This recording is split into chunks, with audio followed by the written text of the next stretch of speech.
presenter. So you're used to having a presenter in this class that is a couple years older than you, maybe a few decades older than you. This is an awesome opportunity today because we have someone who is your age, in the case of many of you here today. And we have found that sometimes in this class, when we hear from someone who is twice our age and been working at their business all of their life, it seems a little bit distant. And the primary purpose of, one of the primary purposes of entrepreneurship seminars is to inspire you to recognize your own potential and your capacity as a potential entrepreneur and what you can achieve. I'm certain that Sara Patterson will be able to do that today, and so we're grateful for her being here with us. Sara is proof that you can begin a business when you're young and that age is not necessarily a barrier. She started her company with just a few shareholders in a CSA. How many of you know what a CSA farm is? You might. Are you going to tell them about that? She's going to tell you about that, so I won't worry about introducing what a CSA is. But she started with just a few, and the next year it grew to a few more, several more, and over time it has grown. She did that when she was started at the age of 14. She's had support of her family and others in the community, but she's also discovered there are some things that are not so easy in this particular business, including some laws in the state and regulations.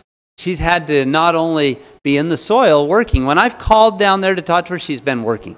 So she's working not only in the farm, and with finance and marketing and customers, but also she's been involved in lawmaking, helping lawmakers in the state of Utah to change a couple of things. You're getting applause for that. So she helped lawmakers pass House Bill 104, which made it easier for people in a community to support this type of a business. In January of 2017, just a few months ago, Sara was recognized by the Cedar City Chamber of Commerce as their Young Citizen of the Year award. She continues to work on the farm. I'm not sure if her mother's here right now or not, but is her mother here? Raise your hand so everyone knows she's also part of the farm here, just 3 rows back. Is it Cimbria?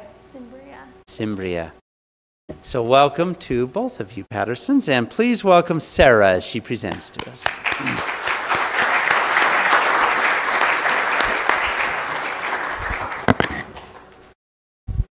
Perfect. Well, thanks for having me. This room's kind of funky. I feel like you're so I might stand in between.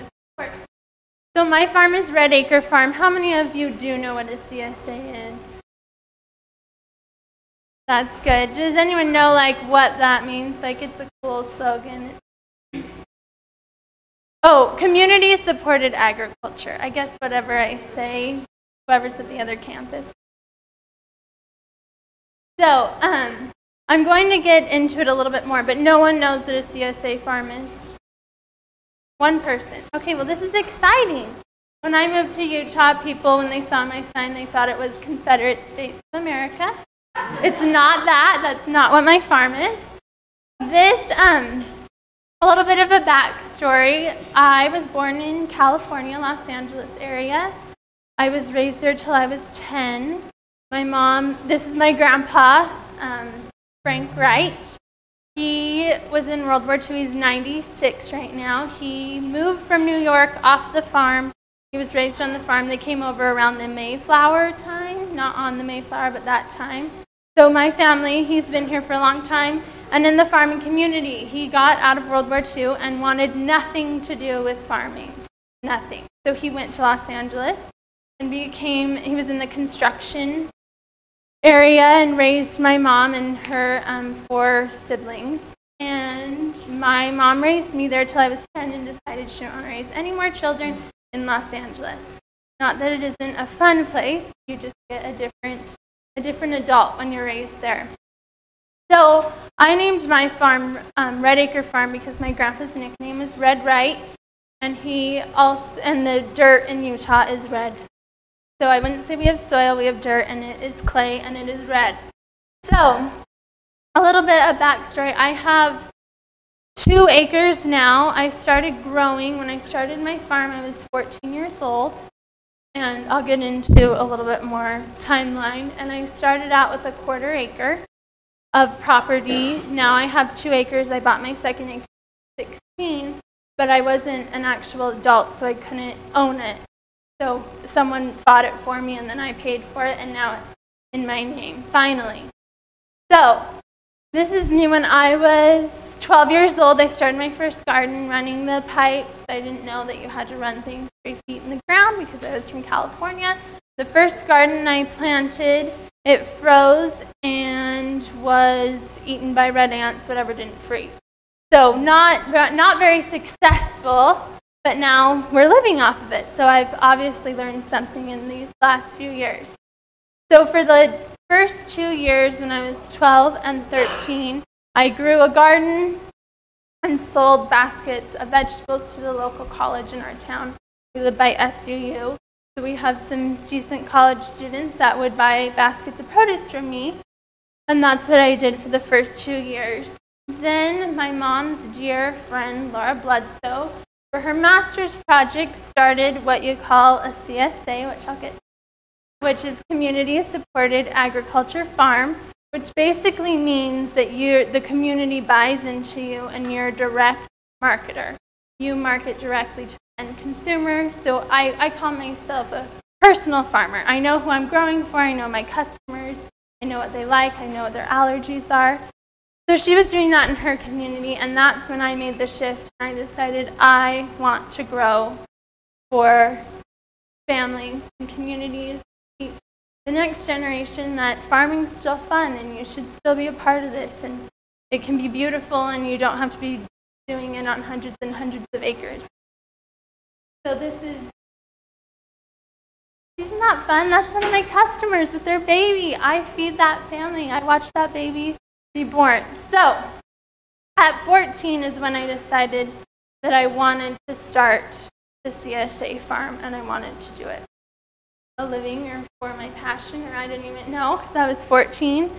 And I decided I needed to start learning more about farming because I knew nothing, and more about growing gardens and production and kind of that industry. My farm is an organic farm. How many of you here parents farm or family grandpa? Quite a few of you. How many of you do organic farming or direct? 2, okay, 3. 3 people. How many are just commercial, ag, industrial, whatever you want to call it? Most of you. So these are some of my mentors, heroes in the farming industry. Alan Savory, he's done a TED Talk if any of you are interested in farming or kind of the healing the earth. He's a great one. There's some great permaculturists. Do any of you know what permaculture is? No one? Well, you'll need to have that is in that movement. Joel Salatin, he makes $2 million off of farming. That's just direct consumer, very small. So these are some of the people who I started going to, meeting, reading their books, and learning more about. This is a great book, not just for farmers, for anyone who wants to be an entrepreneur or who wants to lead people, if you want to have interns or anything like this. This is the books that I read that was amazing, Field of Farmers, and it's written by Joel Salatin. So then we started putting in the agriculture, which we needed greenhouses and things like that. So in this history of years, the first year I'll go over kind of what a shareholder is, and they on this more. But my first year, what they call shareholders, I had 14, and I delivered. I didn't tell my mom that I was doing this. I had her assistant at the time make me a flyer. I bribed her, and I said, I need you to make me a flyer, and I'm going to go out to the community. And I got 4 shareholders. One of them was a web guy who traded me because I knew I needed a website. But I didn't know content or how to do it or like what images to send him. So I bribed my mom, and after I'm like, I've been trading for a few months for a web guy, but he's been asking for content and I have no idea what I'm doing. Can you help him? So she's the one that finally kind of got my website up. So my mom saw that I was actually serious about doing this. So we had 14 shareholders the next season, just summer.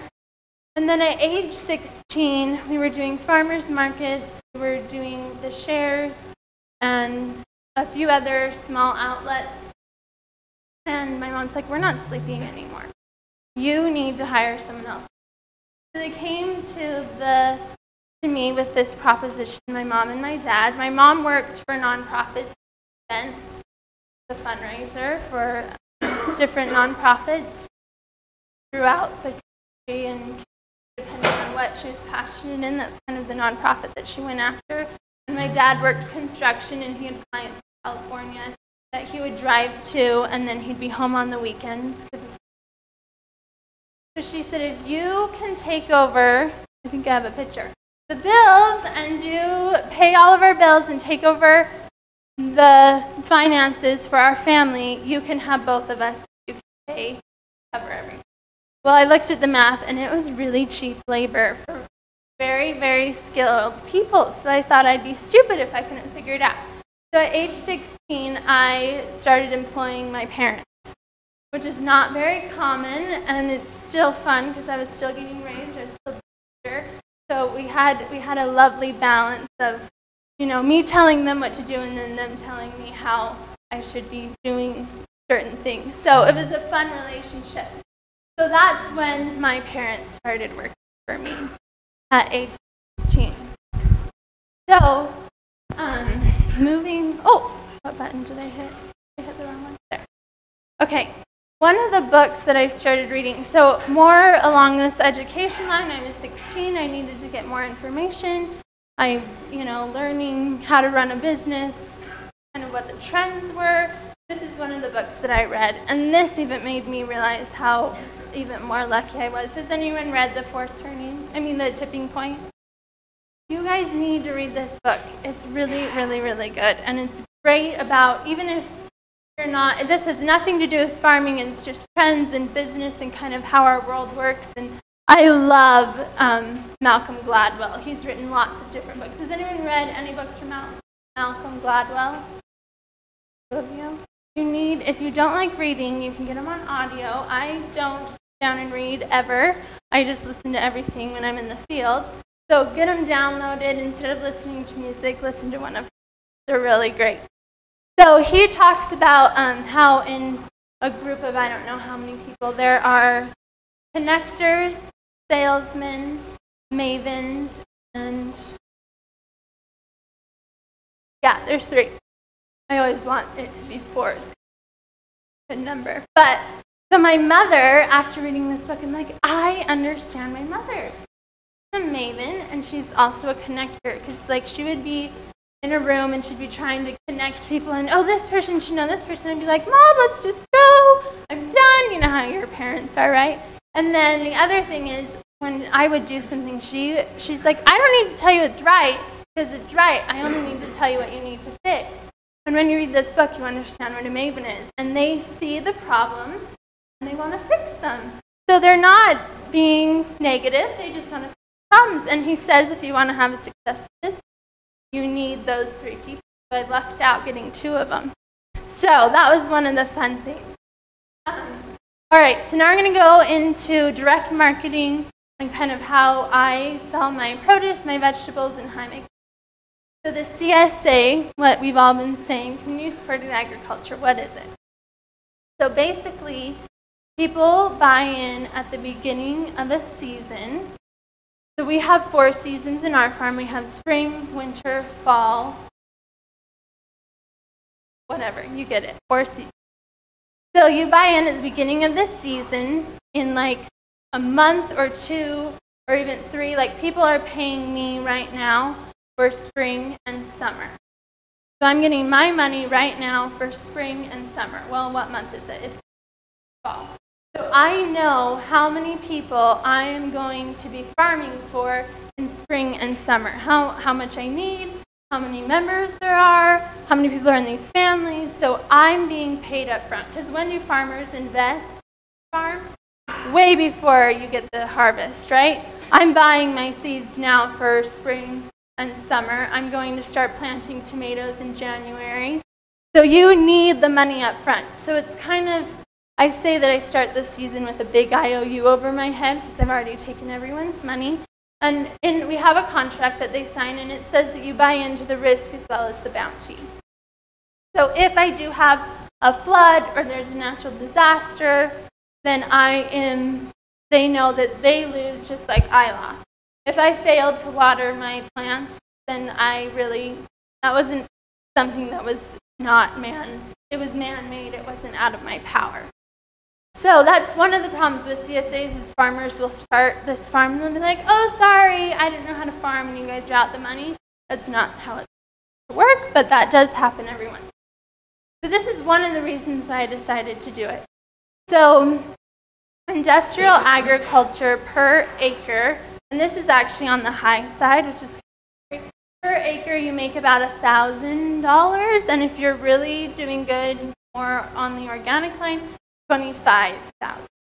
And for a direct-to-market, not even organic, some of these people are not organic, they just sell direct to the consumer, they make $60,000 to $125,000 an acre. I mean, that's pretty good, right? Like, when you look at those numbers, that's why I'm able to survive on 2 acres of land. And we don't even plant all 2 acres. I have a house and animals and other stuff on it. So this is kind of the shareholder thing, how many I had. So I started out with 4, then I went to 20, then I had 40, went up to about 80 to 90, which I never wanted more than 100. That was that I'm like, I don't want to not know my customer or who I'm growing for. That's something that was important to me. There's lots of places that you can get food. Everyone grows food. What makes so, and then my numbers went down, which you'll find out kind of why I started taking less these last few years, and I'll explain that when my story gets going. So with the CSA, we grow 50 weeks out of the year. We go to a market. We have a year-round market that we do. But our CSA, we do baskets 45 weeks out of the year. And we grow year-round in these high tunnels. That's what it looks like inside. So all that snow outside, and that's what it looks like. But when you walk in the morning when the sun hasn't risen, everything's frozen, and you open up those covers, and you're like, all right, I'm done. I have all these people money, and I have no food to give them. What am I going to do? And then the sun comes out, and it all thaws, and or at least breathe a little bit more. So this is what a typical, we call it a share day, looks like. There's a board. We have 2 sizes, a family and a pair share, and they get to come into our farm, and they get to put together their basket, kind of what's available that week. We live in a town, Cedar City. Okay, it's bigger than your town, but it's still tiny. There's a lot bigger than your town, but I still feel like it's small. So we started doing bread. We started adding things so along with our vegetables, I started making bread. Then we started doing flowers, doing fruit. I don't have any fruit on my 2 acres. I have 2 families that I've been getting the fruit from for now, who have 2 little 1/4 acre orchards. We have a great relationship with them. Started doing eggs. I love chicken. And then this is our petting zoo pig, Virginia. But we do pork and beef, lamb, and goat. But she's a pig. So I actually, when I was doing this slide, I found a picture of her, and I was holding her in my arms. I cannot hold her in my arms anymore. I swear she weighs like at least 1,000 or more pounds. So then I realized that I'm this organic farmer. I have red dirt. What am I going to do to get my compost? Because I love compost. It's really great for the farm. How am I going to get the fertility back in my farm? So I decided that cows are a great way to do it. So I thought that milking cows would be really fun. So I had never milked a cow before when I bought my cow. I don't know if that's the best decision, but that's the way that I went. So I was on, we had this radio station in Cedar, and this guy was selling cow. It was actually my mother's birthday. And he called up and he's like, I have an extra cow. She's a great Jersey milk cow, and I'm trying to sell her. So I called him up and I'm like, I really want this cow. I'm really interested. He's like, well, do you want, how are you going to pick her up? I didn't own a truck or a trailer. We had a little, like, I don't even know what car it was. A little tiny 4-door car that like a college student car, you know, like not a great farm truck at all. And I was like, well, I'll go down and look at her. Is there any way that you could deliver her or something? And he's like, yeah, come and look, and then we'll figure out a way. So I didn't have the money for a cow either, so I probably shouldn't have even been looking for a cow, but I was sure I needed a cow. So I called up my grandpa, the one that you saw the first time. I said, hey, Grandpa, there's this cow I really want to buy. Can you let me borrow the money for this cow? And he said, is it a meat cow? And I said, no, it's a milk cow. And he said, nope, probably not. He actually didn't say that. He swears. So he said it a little differently. But he told me to get all dressed up. And he said, go get dressed up in a really nice business outfit. I want you to take a clipboard, and I want you to go to a cattle farm. And I want you to take lots of notes of how much feed they feed, what their numbers are, how they run their business, who they're selling to. And then I want you to go to a dairy farm, and I want you to ask them how much money they spend on aspirin a month. And he said, that's why I'm not going to buy you a milk cow. And I was like, okay, Grandpa, all right. So I hung up. A few days later, I called back. I'm like, Grandpa, you want to buy me that milk cow? It's a great deal. I talked him down. If I can talk anyone down, he might help me out. He is a wheeler and dealer. And he said, all right, how much is it? I'll send you the money. So he ended up buying my first cow, even though he told me over his dead body he's not going to buy the cow. And the man delivered it. So that was my first cow story. So don't let anything stop you. Don't let not milking a cow or not having the money or not having a car. You know, you can make it happen if you really want it. So then I actually got goats before I got a cow, but the pictures weren't in order. I didn't. Right, so we were milking goats at the time, but we also do goat milk. So this is kind of what the basket looks like when you have everything. We did cheese for a while. We still offer cheese, but we don't do that right now. Get it from different. And then with your basket, to keep people connected, because we do some deliveries to St. George and Springdale area, we give them a newsletter like this, which kind of just tells them what's going on, what we did that week, what's in their basket. Try to put a recipe, because I grow things that people don't know what it is. Because I figure if you can get it in a grocery store, why do you want to grow it? You can get it already. Grow something different, or at least a different color. So for farmers markets, we do two. Right now we're doing 2 farmers markets.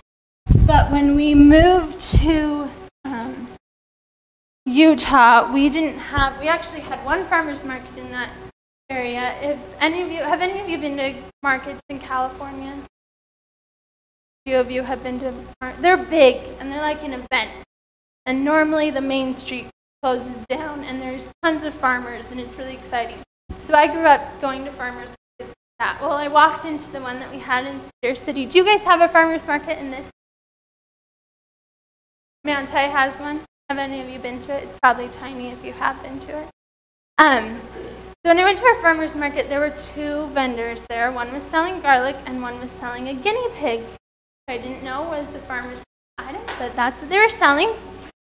And I saw the person buy the guinea pig. It was a kid that bought a guinea pig. And we went to the feed store after, and I saw the kid who bought the guinea pig buying the cage and the food for it. And I thought, I'm like, this really is a tiny town. I just saw him at the market, and now we're in the feed store together. But that was the market that we had. So I wanted to create a farmer's market, one of the ones that I had grown up going to. So we ended up starting the downtown. It was a Wednesday night farmer's market, and that was great because we encourage backyard gardeners to come, because there's not too many farmers that grow produce where we are. Actually, I'm the only person in our valley that grows produce for a living. Everyone else grows hay or corn or sheep. That's what we do in our area. And then that was going so well. And we have a lot of people who grow year-round, mainly for a hobby, that we started our year-round farmers market. Goodness. I'm thirsty. Normally I'm not. So, at a farmer's market, there's a lot of farmers there, right? You're all farmers. You're all coming. You do the same thing. You grow the same thing. Have any of you read The Purple Cow? You guys, you need to start reading these books. They're really good. And this one's really, really, really short.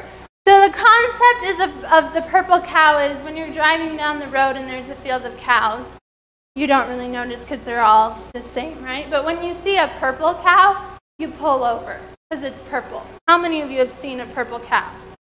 No one? Okay. So the concept is you need to be the purple cow. You need to make sure that you stand out. What makes you different? So when you're at a farmer's market with 20 other farmers or backyard gardeners, what makes your produce different? What makes you stand out? Why do people want to go buy your carrots over the other person's carrots that might be cheaper because they had, extra carrots this week and they're not trying to feed their family. They're just trying to get rid of carrots because they feel better if they sell them for $2 a bunch. They throw them in their compost, right? So I tried to kind of create a booth that looked different at first, and I was bringing vegetables, but I'm competing against backyard gardeners, which is not very common when you're a farmer. Normally you're competing against other people who are trying to make a living. That isn't the case, but I still think that it's important to have a farmer's market. So we did at the winter market, I started doing more value-added items, which means like jams, jellies, turning your tomatoes into salsa, doing things like that, making wreaths. This was a winter market. And then I decided, forget the produce. If they want to buy my produce, they can sign up for my CSA. I'm going to start making food at the market. That was fun. So we started doing the farm breakfast, and we make a mix called Farm Girl Flapjack Mix. So we started making flapjacks, French toast, and then a vegan hash, so everyone could. So we started doing that the first Saturday of the month on our year-round market, and then on the Wednesday market, I decided let's do farm to taco. So we started doing tacos. We made the shells. They were just a corn tortilla that we made. We made the filling. They were vegetables mainly, 1 meat and 2 veggies. And it was all from the farm. Everything was there, and that's what we started doing. And then this year we did a farm burger, it was really, really successful, and people line up at my booth. And they come to me over everyone else, and they can sell their carrots. And now if you want to buy my produce, you buy into the CSA, so I don't have that loss of stuff not selling it. So then in 2013, we built our farm stand so people could come to our property and pick up stuff. So it's called the back porch because they used to have a fridge on the back porch.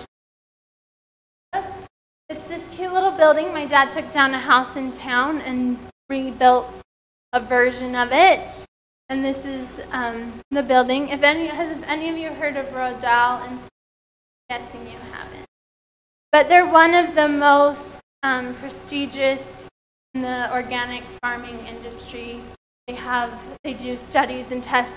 They also put out a magazine that you can actually buy at like Walmart. Probably have walked by it and not known. So they did the 50 best farm stands in America, and our back porch won. We won the one for Utah. And I didn't even know, it wasn't a competition, you didn't enter whatever. They just went through without people knowing, and they decided what was the best farm stand for Utah. And I thought it was really neat because we're in southern Utah, and southern Utah doesn't get recognized very often. Salt Lake gets most of the tons to direct to consumer or local organic. They have the restaurants, they have everything going on. So we won for that. I can talk. you don't want to listen to me forever, so I'm going to make sure that I don't. So that's our little farm stand.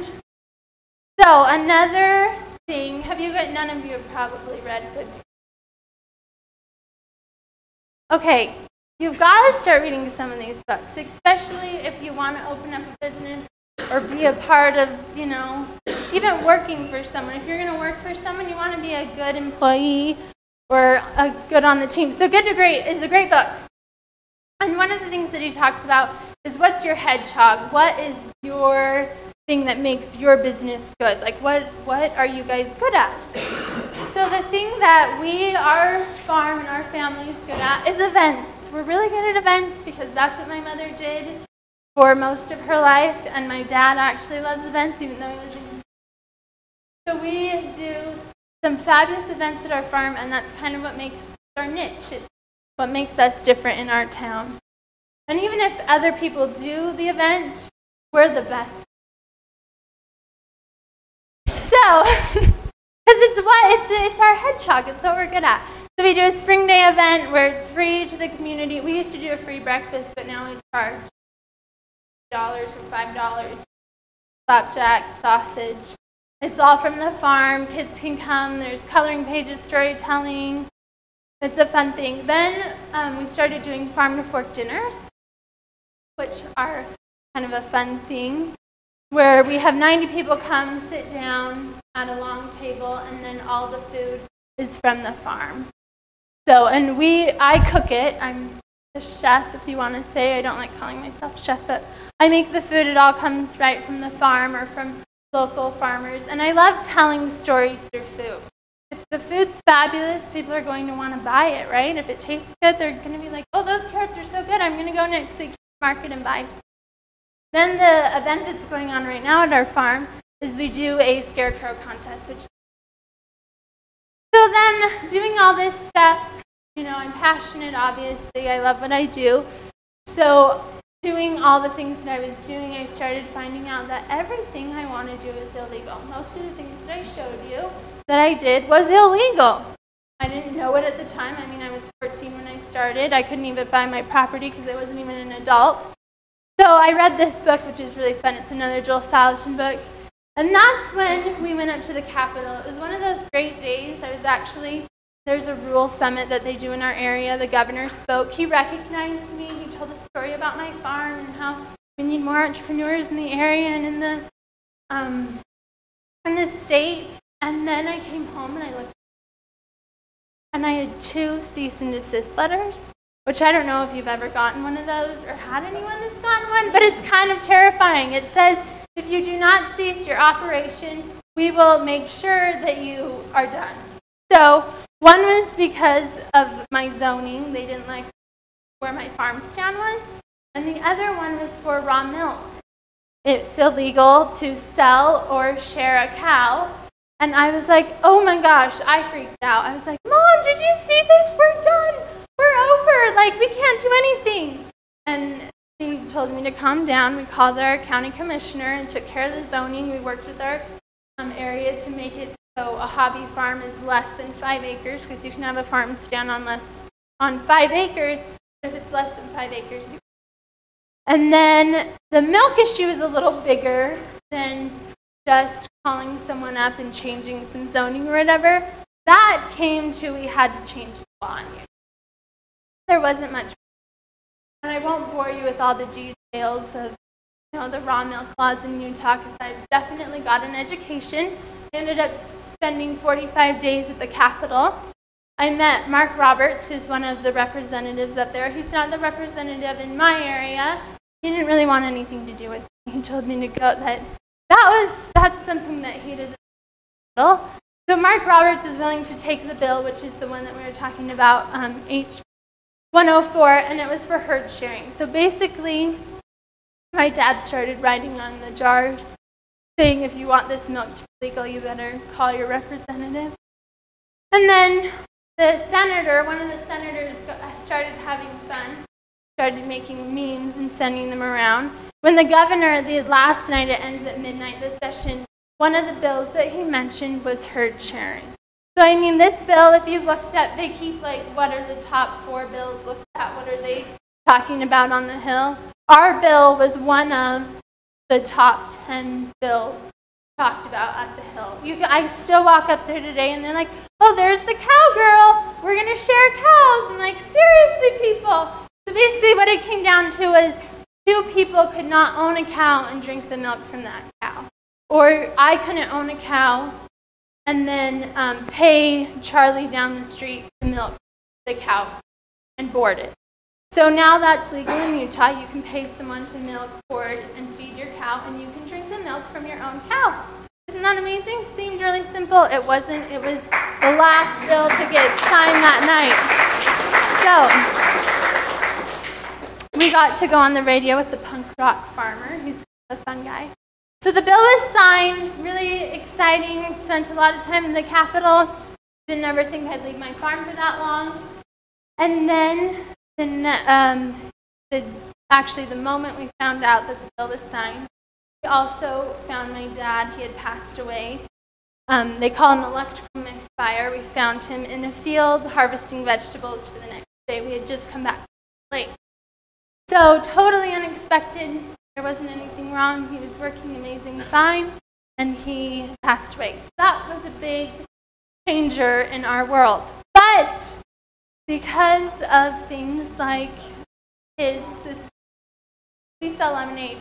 But to have a lemonade stand in Utah, this isn't just like, you hear about crazy states, but in Utah, to have a lemonade stand, you have to have a food handler's permit, you have to have a business license, you have to have a commercial kitchen license or a commissary license, and then if you're not selling the lemonade at the commercial kitchen or the commissary, you have to have a transporting license. So 5 licenses to have a lemonade. Doesn't that seem ridiculous? So this is a man who I just met a little while ago. Does anyone know where Tropic? Yeah. It's really, really tiny town. Like, this seems like huge compared to it. Anyway, he has a little farm stand in Tropic. He has 4 licenses. He makes cheese. I mean, it isn't normal. This isn't how it should be to have a farm. I mean, if I knew what I knew today, I never would have started. Ever. And that's really sad, because I think that more young people should be starting businesses and being entrepreneurs. So we have to change. Maybe, legislative isn't what your hurdle is for the business you want to go to. Maybe it's IT or it's whatever. But whatever it is that's stopping you, push through and don't let the monsters scare you. Because sometimes up at that Capitol, I mean, everyone's older than me. Like, way, way, way older, right? They're grandpas, and they could be my great-grandpa, some of them. And you just have to make sure and just say, I know that you probably have a good point, but I think that young kids should be doing this. You need to keep pushing past. So because of all of this, and because I want more kids to be farming and doing this, and not think that farming is drudgery, I started a nonprofit, Red Acre Center for Food and Agriculture. We put on a conference last year. We had great speakers, great community, brought people together from all over the state to gather, meet, learn. And we did a farm tour. We got to see 3 or 4. Got to see what they're doing during the winter, kind of get ideas, learn from each other. Because whatever industry you're in, it's great to collaborate and talk to the other person. I mean, even if it's just a class that you're in college, right? It's nice to the other person's thinking, or even to collaborate with people who are ahead of you. So this year we're doing another farm conference. This year it's going to be January 12th, which is what I've been working on this last week, is getting registration open. So after we had just put our farm conference online so people could sign up, and our house caught on. I don't know why we keep on having these fun events, but we had a house fire and we had to move out. So we actually just moved in. It was a year ago today, or not today, but a year ago this month, that our house burned down and we got to move back around. We've been in our house, I think, but it's been a year that I've been living off of the farm, which I did not set up my not live on the farm. We're it's small, run with small numbers, and it's a tight exchange, and living off the farm, I said I'm a now because I live 7 miles away. We had to move into town. And that was my house. All of our house stuff didn't burn down, but it was an attic fire, so it went through the whole attic. And it burnt my garage, which was my commercial kitchen. And it had a walk-in refrigerator cooler that I did all my vegetables in. And it was kind of like my barn too, so animal stuff and things like that. So basically my business part burnt down, which was a little difficult. But we managed through it. I'm still here. We're still talking about it, and I'm not broke yet. So we were able to we had actually really decent insurance, but it didn't cover business interruption, which now I'm learning more. I know more about the industry of insurance, which I didn't think I'd ever learn. One of the things, has anyone read this book, The Fourth Turning? You guys, if you really want to get into these are some of the best business books out there.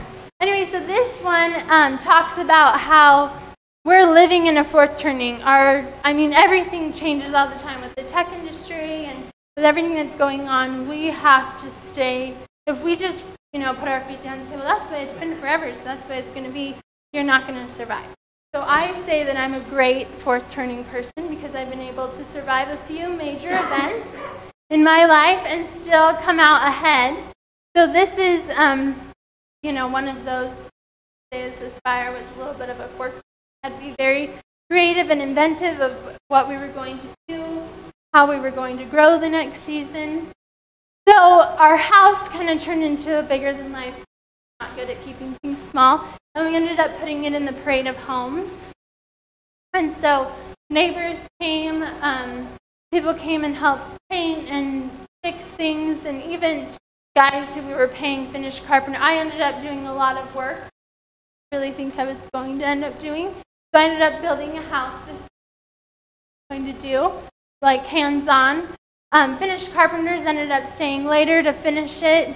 We ended up finishing the house literally like after people were supposed to. So, but it all worked out and it's beautiful, and now I have a beautiful farmhouse that I've always wanted. So that's it, and it was not very pretty before, and it's even better than it was. So, it definitely came out of the ashes. Has anyone seen this book? Any of the girls? Good. Well, that's because you have my Audible account. So this is a really good book. I don't love everything that she says. I will say that I'm not quite on her bandwagon. I still think that there's some principles that I don't love about hers, but what she puts across is really good. And one of the things that I got out of the book is make sure that whatever you're in it, right? Lean in, be a part of it, jump in. Do whatever you're passionate about, do it. And one of the parts of the books is she is the CEO, or not CEO, she's not the CEO, whatever of Facebook. She's not the CEO, but whatever the other thing. I don't know, I'm not in that industry. So, of Facebook, and she won, she was one of the top 30 most influential women in America. And she was above Hillary Clinton and above our First Lady. So I'm having Michelle Obama. Thank you. So most people would think that they'd probably be, not if you think they are, but most of these people would be on the most. She was ahead of both of them. And she's like, oh yeah, wherever they got their stats from, they don't even know. These people were totally wrong. And one woman took her aside and said, you know what, even though you might not think that that's credible, whatever award you got or what you were doing, that means something. That organization or whoever did that. So take credit for it and own it, and just be glad that you got it, even though you might think it's silly or ridiculous. You might have won this whatever test or won it. That's something that you did, that you accomplished, even though you might not think it's a great accomplishment. It means something. So I got to write a magazine writing thing, right? So we won. I was the first person after we passed our bill there's a gravel gang road, gravel road award that they actually just did for an organization, and we ended up winning that one. We were the first people to win it. Exciting for just being influential in your state and politics. And then from that, there's another award that they do that's like the most, I can't remember, the most impact in a session or whatever it was. And they ended up, we didn't win it, but we got the runner-up to it, which I thought, and we were the only runners-up that they had ever done, which was kind of neat. And then I got to write this article, and I got to be on the front of the magazine that I didn't know. That was kind of cool. And then, which was holding on to farming. And then the Young Citizen of the Year award from Red Rock. So, I don't know, have any of you heard of this book? Well, now you have a good reading list, if nothing else. So I really love this book. It's called Youth Nation, and it basically talks about our generation and how we're changing the way that businesses run. Like people, you're not employees anymore, and what matters is what you're doing. And most of the people who are in our generation want to be their own boss. They want to set their time, and they want to outsource what they're doing. So to kind of stay up in that, everyone asks me what I'm doing or what my next goal is. And what I've started this year is we're going to be opening up a restaurant in our area, and this is kind of the cool community. And so we started doing pop-up dinners. We did one a month, so we did 3 of them this season. For the summer season, we did 3 different ones. One was in a yurt, one was in someone's house, and then we did one in a backyard, Scott Phillips' backyard, in a garden, which was really fun. And so now it's me and my mom running the farm, and if you get anything out of this, just don't let it stop you. Not everything's life isn't easy, life isn't fair. That isn't fair. Well, life isn't fair, but don't let it stop you, and make sure that you push through and follow your dreams. It doesn't matter what age or who tells you that you can't. Just make sure that you go on with your passion and your mission.